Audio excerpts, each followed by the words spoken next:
बिस्मिल्लाहिर्रहमानिर्रहीम। अस्सलाम वालेकुम। प्रोग्राम सच बोलो के साथ मैं हूं साकिब सलीम कुरैशी। आज के प्रोग्राम में बड़े दो अहम मौज़ूआत के हवाले से बात होगी। एक बात होगी एवन रेफरेंस फील्ड की जो अपीलें हैं जो इस्लामाबाद हाई कोर्ट में 13 अक्टूबर के रोज़ जिसकी सुनवाई होगी और जिसके लिए बड़ा वावेला मचाया जा रहा है क्योंकि इसके फैसले पहले भी आ चुके हैं। अब क्योंकि एडिशनल जो शवाहिद हैं उसके लिए अपीलें वहाँ पे समात होगी जो डिवीजन बेंच समात करेगा उसकी। साथ आज के प्रोग्राम में हम बात करेंगे मोहसिन पाकिस्तान मरहूम डॉक्टर अब्दुल कदीर खान के हवाले से कि मोहसिन पाकिस्तान अब इस दुनिया में नहीं रहे, लेकिन जब तक वो हयात रहे तब तक वो ज़ीरो रहे। लेकिन उनकी वफ़ात के फ़ौरन बाद जिस तरह सोशल मीडिया पर, इलेक्ट्रॉनिक मीडिया पर, प्रिंट मीडिया पर और अरकान असम्बली और अरकान वुज़रा जो बहुत ज़्यादा वावेला करके उन्हें हीरो बनाते रहे, वो आखिर उनकी ज़िंदगी में क्यों खामोश रहे, ये बड़ा अहम सवाल है। मोहसिन पाकिस्तान डॉक्टर अब्दुल कदीर खान का जैसे इंतकाल के बाद सबसे बड़ी अहम जिम्मेदारी थी कि सरकारी सतह पर उन्हें वो प्रोटोकॉल दिया जाता, लेकिन उस प्रोटोकॉल का ऐलान तो हुआ, फिर उसे साजिश करार देते हुए वहाँ से निकालना हुआ। लेकिन इस अहम जनाजे में, इस अहम हीरो के मोहसिन पाकिस्तान जिसने पाकिस्तान को एटमी कुव्वत बनाया, उसके जनाजे में शरीक होने के लिए किसी वुज़रा के पास वक्त नहीं था मां सवाए सिंध हुकूमत के वज़ीर आला सिंध मुराद अली शाह साहब के, जो पाकिस्तान पीपल्स पार्टी के सीनियर रहनुमा भी हैं। उन्होंने खुसूसी तौर पर वफाकी दारुल इस्लामाबाद आकर शिरकत की जनाजे में और कब्रिस्तान तक मौजूद रहे। लेकिन अफसोस के साथ कहना पड़ता है वज़ीर दाखिला शेख रशीद जिन्होंने बारमैला ऐलान तो किया था कि सरकारी प्रोटोकॉल दिया जाएगा, उस प्रोटोकॉल में कहीं किसी जगह पर हमें सरकारी एजाज़ माँ सिवाय गाड़ियों के काफ़िले के हमें कुछ नज़र ना आया।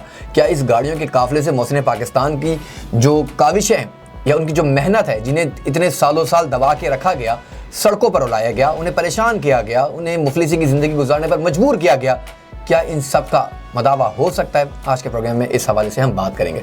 सबसे पहले आज हम जिस मौजू पर बात करने लगे हैं वो है मरियम नवाज़ साहिबा के हवाले से, शहबाज शरीफ साहबा के हवाले से, क्योंकि अभी मैं देख रहे हैं कि मरियम नवाज़ और शहबाज शरीफ साहब दोनों के दरमियान जो चपलिशिश हैं वो बढ़ती जा रही हैं। खबरें तो कुछ इस तरह की हैं, हालात बहुत ज़्यादा ख़राब हैं, क्योंकि गुज़िश्ता कुछ दिनों में जिस तरह इस्लामाबाद हाई कोर्ट के सामने मरियम नवाज़ साहिबा ने बड़े अहम बयान दिए, उस बयान के बाद पाकिस्तान के जो पाकिस्तान मुस्लिम लीग नून है उसकी इंट्रा पार्टी के अंदर बड़े एक दूसरे के ख़िलाफ़ इख्तलाफात हमें नज़र आए। उन इख्तलाफात की अहम वजह क्या थी? क्योंकि जब भी एवन फील्ड रेफरेंस की बात की जाती है तो बहुत से हक़ाइक़ को दबा दिया जाता है। आज जब आपके साथ मेरी बात हो रही है 11 अक्टूबर का रोज़, 13 अक्टूबर अहम दिन जब इस्लामाबाद हाई कोर्ट के सामने एक बड़ा अहम, जैसे मैं अगर कहूँ कि एक ड्रामा लगाया जाएगा। ड्रामा इस सेंस में कह रहा हूँ कि क्योंकि कोर्ट के अंदर अपनी हियरिंग होगी जो एवन फील्ड रेफरेंस की अपीलों की समाअत पर डिवीजन बेंच करेगा, लेकिन साथ उसके इस्लामाबाद हाई कोर्ट के बाहर पाकिस्तान मुस्लिम लीग नून का एक बड़ा मजमा जमा होगा, जहाँ पे फिर तकरीर होंगी, जलसे होंगे, नारे होंगे और फिर हियरिंग के बाद बाहर आके वुज़रा के जो उनके जो लीडरान हैं उनके बयानात होंगे, उस पर नारेबाजी भी होगी। लेकिन हक़ाइक़ क्या है, कौन को कैसे पता चलेगा कि आखिर एवन फील्ड रेफरेंस में जो अपीलों की समाअत है वो हो सकती है, नहीं हो सकती है, कानून इसमें क्या कहता है? और फिर जो फैसला जस्टिस आसिफ सईद खोसा साहब ने 2019 में दिया था, उस फैसले के बाद फिर मरियम नवाज़ साहिबा की अहम कॉन्फ्रेंस, और उस कॉन्फ्रेंस के बाद जो जावेद लतीफ़ ने जिस तरह के बयान जारी किए, उसके बाद शोकास और फिर दावे व मुदावे वो सारे कहाँ गए, इन सब पर तफसील तौर पर बात होगी। मेरे साथ इन सब पर बात करने के लिए मौजूद हैं माहिर कानून बैरिस्टर अजहर सिद्दीक साहब। अजहर साहब बहुत शुक्रिया, आपके चेहरे पर बड़ी मुस्कुराहट और हमेशा मुस्कुराहट ही रहती है, क्योंकि आप बड़े ज़बरदस्त आपके तज़किये होते हैं और आप अच्छे बातें भी बड़ी ज़बरदस्त करते हैं कानूनी तौर पर भी।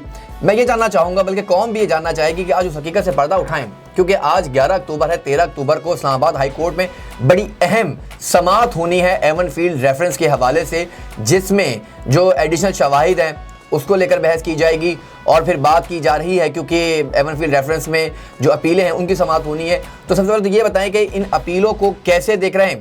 क्या कोर्ट में कोई बड़ी डेवलपमेंट होने के चांसेस हैं? कानून क्या कहता है? मुस्कुराने का कहते हैं कोशिश करता हूँ कि उस तरह चेहरा रहे, लेकिन दुख और अफसोस इसका है, मजबूरन नहीं हंसता हूँ कई मामले में, लेकिन आप तक चीज़ें सारी पहुँचाना बहुत ज़रूरी है। आज 11 अक्टूबर है, पीर का दिन है और बहुत ही अहम इश्यूज़ पर बात करनी है। 13 अक्टूबर को एवन फील्ड केस की अपीलों की समाअत इस्लामाबाद हाई कोर्ट के डिवीज़न बेंच के सामने मुकर्रर है। अदर साहब, जैसे आपने क्योंकि बड़े वाज़ेह तौर पर एवन फील्ड रेफरेंस के हवाले से कुछ अहम नुकात से पर्दा उठाया, लेकिन यहाँ पे एक बात बड़ी और इंपॉर्टेंट है जो हम ये देख रहे हैं। इससे पहले कि मैं इस पर भी आऊँ, मैं जानना चाहूँगा कि इस वक्त पाकिस्तान मुस्लिम लीग नून के बड़े सीनियर रहनुमा जावेद लतीफ़ साहब की जब बात की जाती है और फिर बात की जाती है मरीम नवाज़ साहिबा की और बात की जाती है शहबाज शरीफ साहब की, क्योंकि ये तीन लोग हैं, क्योंकि मरीम नवाज़ और जावेद लतीफ़ साहब तो एक तरफ हैं जो हमें इस वक्त डोमिनेंट पोजीशन पर नज़र आ रहे हैं। बड़ी जिम्मेदारी के साथ इस्तेमाल कर रहा हूँ, डोमिनेंट पोजीशन। तो आपको लगता है कि शहबाज शरीफ साहब जो हैं उनको शिकस्त का सामना है मरीम नवाज़ ग्रुप के सामने? क्योंकि मरीम नवाज़ साहिबा के जो मैंने पहले भी इंटरव्यू में भी आपसे सुना कि जिस तरह मैंने बताया वाज़ेह तौर पर कि जो इस्लामाबाद हाई कोर्ट के बाहर जो बयान दिए गए थे उस पर बहुत ज़्यादा तशवीश पाई गई थी। तो शहबाज शरीफ साहब पसंदगी और नापसंदगी के ऊपर बड़ी एतराज़ात हैं, स्पेशली पार्टी पॉलिसी के ख़िलाफ़ इस तरह के बयानात को। तो आप क्या कहेंगे, क्या लग रहा है कि शहबाज शरीफ साहब को शिकस्त का सामना है और डोमिनेंट पोजीशन है मरीम नवाज़ साहिबा की? जावेद लतीफ़ और मरीम नवाज़ ग्रुप, बेसिकली मरीम नवाज़ जो है वो इस वक्त for the time being dominate कर चुका है और कह सकते हैं कि शहबाज शरीफ ग्रुप को जो है ना वो शिकस्त हुई है। मैं बैड कॉप और गुड कॉप, मैं इनको ये नहीं कहता कि ये डोमिनेट कर जाएंगे, हालात हैं, लेकिन पार्टी के अंदर तोड़ फोड़ बड़ी सख्ती से जारी है।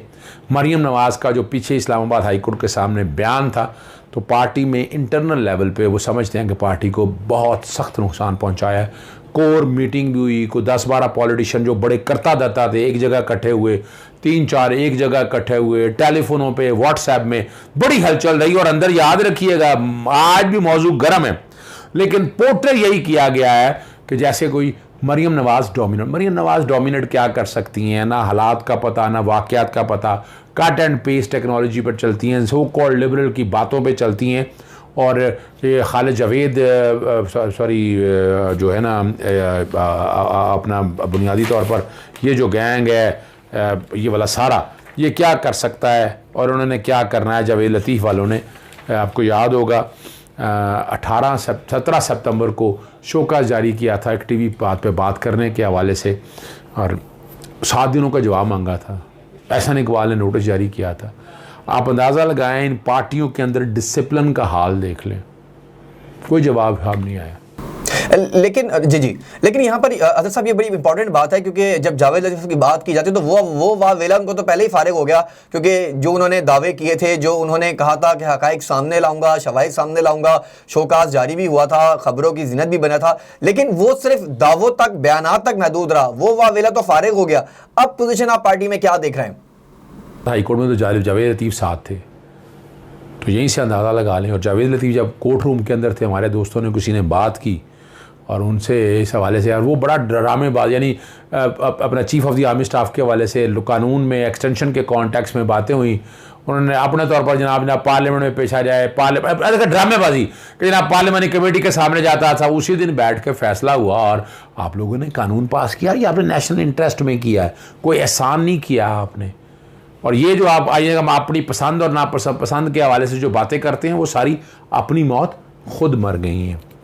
और मेरी इतला के मुताबिक तो यही है कि मियाँ जावेद लतीफ़ का कोई जवाब नहीं देना। इसने कहा था टीवी पे, वो ख़बर चली भी है, बड़ी सख्ती के साथ चली है, बड़ी सख्ती के साथ वो ख़बर चली है कि जिसमें बड़ा वाज़ेह तौर पर ये कहा और क्या कहा कि जनाब मैं बड़ा सख्त जवाब दूँगा।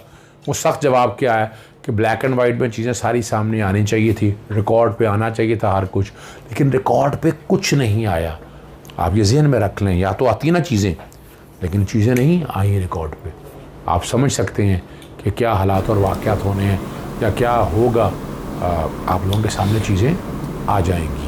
लेकिन यहाँ पर हमें 6 अक्टूबर का जो ऑर्डर है इरफान कादर साहब जो पेश हुए थे इस्लामाबाद हाई कोर्ट में, तो वो ऑर्डर भी ज़रा उसकी भी थोड़ी वजाहत कर दीजिए। इरफान कादर जो पिछली तारीख को अदालत के सामने पेश हुए थे और क्या बात हुई थी वो आपके सामने मैं रख देता हूँ। आप ज़रा समझना ज़रूरी है, वो बहुत ज़रूरी इस कॉन्टेक्स्ट में है कि वहाँ हुई क्या बात थी। और इस्लामाबाद हाई कोर्ट ने अपना ऑर्डर क्या जारी किया, एक सफ़े का ऑर्डर है, ये 6 अक्टूबर का ऑर्डर है। 6 अक्टूबर के ऑर्डर में इरफान कादर पेश हुए हैं और नैब की तरफ से barrister Usman ji Cheema, special prosecutor Sardar Ahmed Muzaffar Khan Abbasi, deputy prosecutor general Rizwan Ahmed and Syed Iqbal Hussain, special prosecutor NAB, Kulsoom Khaliq advocate हैं। और नैब के बिहाफ पे ये सारे वहाँ पेश हुए हैं। ऑफिस ने एतराज़ लगाए थे सीरियल नंबर 37 और 38 पे, और लैंड काउंसिल जो, अब जरा सुनिएगा, आप लोगों के सामने ये आया कि जनाब शहादत देनी है, क्या करना है, ऐसा करना है, वैसा करना है। वहाँ इरफान कादर ने जो अदालत के अंदर कहा है वो इस ऑर्डर के अंदर रिफ्लेक्ट है, और हम बगैर सोच समझे खबर चला देते हैं।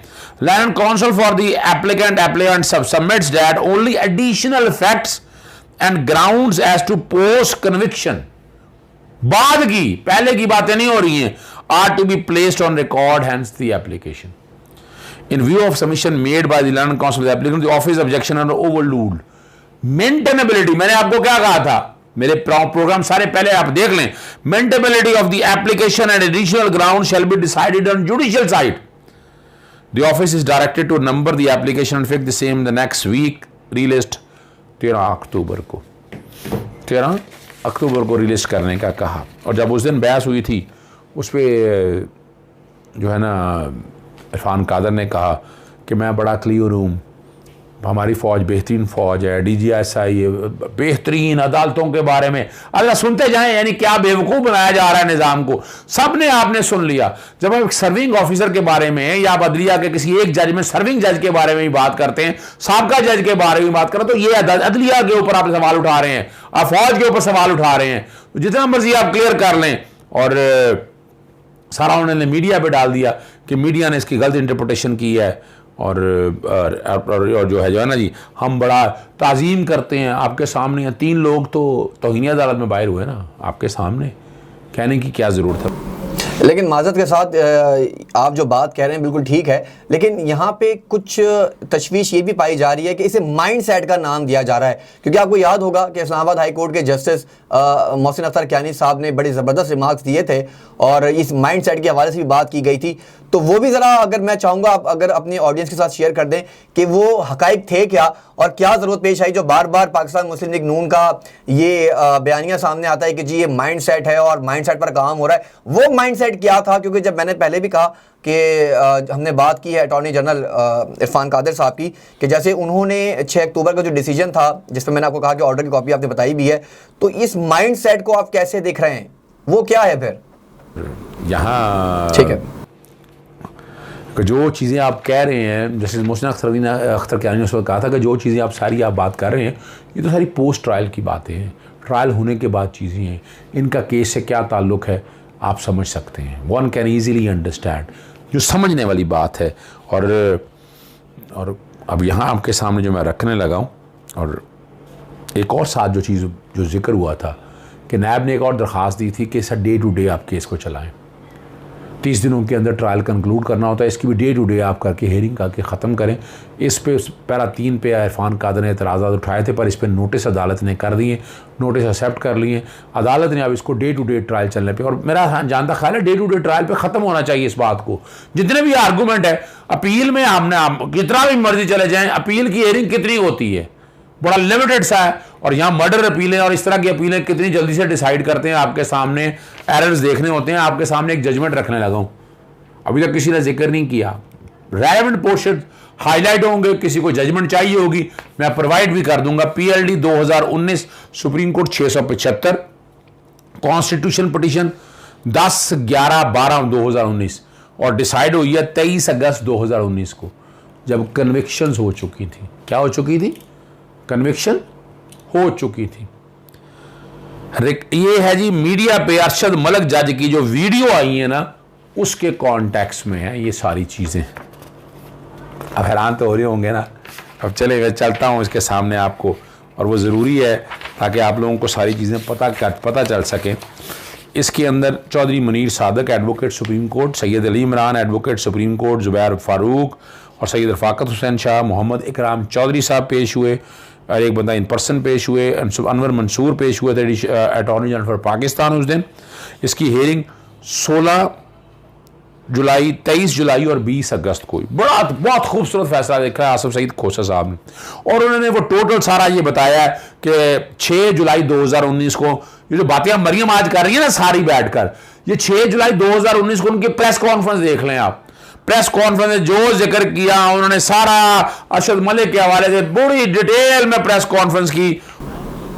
लेकिन आपको नहीं लगता कि अदालत ने जो भी कार्रवाई की है वो कार्रवाई तो ज़ाहिर है अदालत में जारी है और कानून इस मामले को बेहतर जानता है, क्योंकि मैं तो एक छोटा सा तालिब इल्म हूँ कानून का और आप बेहतर कानूनी मामलात को समझते हैं। क्योंकि एक सिलसिला ये भी हमें नज़र आ रहा है कि मैं नवाज शरीफ साहब केस के हवाले से बात कर रहा हूँ कि उसमें ये भी कहा जा रहा है, क्योंकि एडिशनल एविडेंस की जब बात की जाती है तो क्या मियाँ मोहम्मद नवाज शरीफ साहब के केस में एडिशनल एविडेंस जो है वो कानून की किसी शिक में किसी जगह के ऊपर उसको इस्तेमाल किया जा सकता है, और ये क्या फ़ायदा देगा नवाज शरीफ साहब को केस में?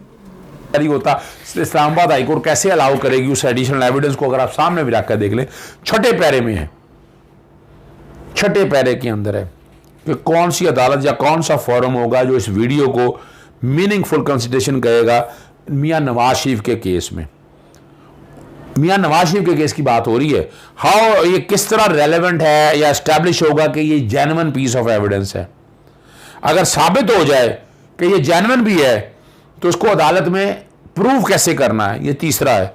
चौथा है कि इसका इफेक्ट क्या होगा इस वीडियो का, कि अगर ये जेन्युइन भी है और प्रूव भी हो गया कि रेलेवेंट कोर्ट के हवाले से है तो उसका नवाज शरीफ की सजा पे क्या असर पड़ेगा। और लर्नड जज जो अरशद मलिक हैं जज, उसके कंडक्ट के हवाले से और कमाल है कि इसकी मीनिंगफुल कंसिडरेशन के लिए कौन सा फॉरम या कौन सी अदालत सारे मामले को देगी।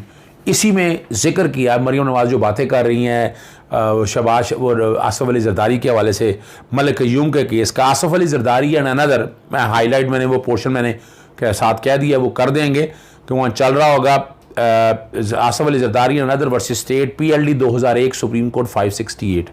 सम ऑडियो टेप्स और ट्रांसक्रिप्ट कोर्ट में हुए थे हियरिंग और अपील के दरमियान सुनाते हुए, और कमाल की बात है ये मटीरियल अदालत ने इजाजत नहीं दी कि रिकॉर्ड पे लाया जाए और इसको बाकायदा जजमेंट देते हुए इस पर रिलाय भी नहीं किया। जरा सुन लें आप सारे लोग, ये जो बैठे बातें कर रही है ना कि उस बुनियाद पर ये मैं आपके सामने फैसला पढ़ रहा हूं और ये चैलेंज दे रहा हूं इन लोगों के लिए कि ये लिखा हुआ है, this said material was neither allowed by this court to be brought on the record of the appeal nor was such material relied upon by the court at the time of rendering its final judgment। तो ये drama और बेवकूफ बनाते रहे जितना मर्जी कह दें, और ये जेन्युइन कैसे है। और कमाल की बात है स्टैंडर्ड ऑफ प्रूफ जो है ना रियलिस्टिक हैं और इसके अपना जेन्युइन है। इस कॉन्टेक्स्ट में अदालत ने बड़ा कह दिया, बड़ा वाजे कह दिया कि फोरेंसिक एग्जामिनेशन और ये सारी चीज़ें होनी हैं। तो क्या हो गया, किसी अदालत ने कर लिया, नहीं किया। यहाँ एग्जाम्पल्स तो बहुत सारी मौजूद है। अगर एग्जाम्पल्स की बात करते हैं तो हमें जस्टिस शौकत सिद्दीकी भी नज़र आते हैं। रेफरेंस तो उनके खिलाफ भी था, उनके खिलाफ भी कानूनी कार्रवाई करते हुए उन्हें डिसमिस किया गया। चीज़ें आपके सामने हैं, तो उस हवाले से क्या कहिएगा? फिर वीडियो के हवाले से बात कर रहे हैं, या फर्ज करें शौकत अजीजी के हवाले से, शौकत सिद्दीकी के हवाले से बात करें, शौकत सिद्दीकी तो सजा हो चुकी है, वो तो मिसकंडक्ट में रिमूव हो चुके हुए हैं। उनकी जो बातें हैं सारी, वो भी सारी पुरानी, नई चीज कोई नहीं है रिकॉर्ड के अंदर। आज मैं ये सबूत आपके सामने, मेरा काम है आप तक सच बताना। ये पूरी डिटेल में अदालत ने बताया और अपील में तरीका भी बता दिया कि 428 के अंदर कैसे देखना है। अदालत ने यह भी बता दिया कि अगर एडिशनल एविडेंस देखनी है 428 के तहत वो तरीक़ाकार क्या है और वो सारा कुछ देखना है। अब इस्लामाबाद हाई कोर्ट पे डाला है और प्रोसीजर कहा है, और साथ ये भी कहा है कि ये एडिशनल एविडेंस तब देखनी है after complying with the requirement detail above for proving a video before a court of law. मैंने आपको कहा था आउटराइटली एप्लीकेशन रिजेक्ट होगी। वो जो प्रिंसिपल है, जजमेंट को पढ़े, जजमेंट से कैसे बाहर निकलेंगे आप? आपने अभी तक एक भी, इतना सता आपके पास, इतना मौका था आपके पास, और अदालत के सख्त सवाल का सामना होगा आपको। मरियम नवाज साहब याद रख लीजिएगा, इशू नंबर 4 के अंदर भी है कि अगर वो पूरी फुलफिल भी हो जाएं तब भी हो जाएं, और लेकिन कंक्लूजन अदालत को होगा इससे फ़र्क क्या पड़ा है। जो बड़ी मज़ेदार बात आपके लिए कि इसका ट्रायल पे क्या फ़र्क पड़ा है, क्या ये वीडियो सच है या सारा कुछ आ जाए। क्या नवाज शरीफ को किसी एविडेंस के बगैर सजा दे दी है? क्या रिकॉर्ड और चीज़ों सबको सामने रख के उसके बगैर सजा दे दी है? तो ये इतना आसान काम नहीं है। ये जो फैसला है, यानी ये तहरीरी चीज़ें हैं। हमने क्या है, हमने कट एंड पेस्ट, वो गरीदा फरूकी ले लें, अनवर मंसूर ले लें, अपना हामिद मीर ले लें, इस तरह के लोग, यानी वो अपने तौर पर वकील बनते हैं। सारे क्या बनते हैं? वकील बनते हैं। शुक्रिया, बहुत शुक्रिया। हमारे साथ मौजूद थे माहिर कानून अजहर सिद्दीक साहब, और अजहर सिद्दीक साहब ने जैसे वाज़ेह तौर पर जो कवानीन हैं उन्हें खुलकर सामने रखा, और जैसे आपने खुद बात की जस्टिस आसिफ सईद खोसा साहब के ऑर्डर के हवाले से, आपने बात की मोहसिन अख्तर कैनी साहब के रिमार्क्स के हवाले से, और आपने बात की अटॉर्नी जनरल अब्दुल इरफान कादिर के जो वहाँ पे प्रेजेंटली वो पेश हुए थे, और वहाँ पे जो अंदर आपस में दलाइल हुए उसके हवाले से आपने बात की, जो बहस हुई उस पर क्या कहना था, और कैसे पाकिस्तान मुस्लिम लीग नून जो कोशिश इस वक्त कर रही है कि किसी तरह एडिशनल शवाहिद को पेश कर कर इस केस को कमज़ोर किया जा सके, लेकिन कानून में जो रास्ते मौजूद हैं वो अजहर सिद्दीक साहब ने बड़े वाज़ेह तौर पर इसकी हमें वजाहत कर दी और बताया कि किस तरह कहाँ पर कानून जो है वो जिसका इतलाक़ होता है और कैसे नुकसानात हो सकते हैं इस एडिशनल शवाहिद को लेकर के। क्योंकि जब कतरी ख़त की बात की जाती है, जब बात की जाती है एवन फील्ड रेफरेंस केस के हवाले से, क्योंकि एवन फील्ड रेफरेंस केस की जो हेयरिंग है वो तकरीबन 126 दिनों पर मुहित रही,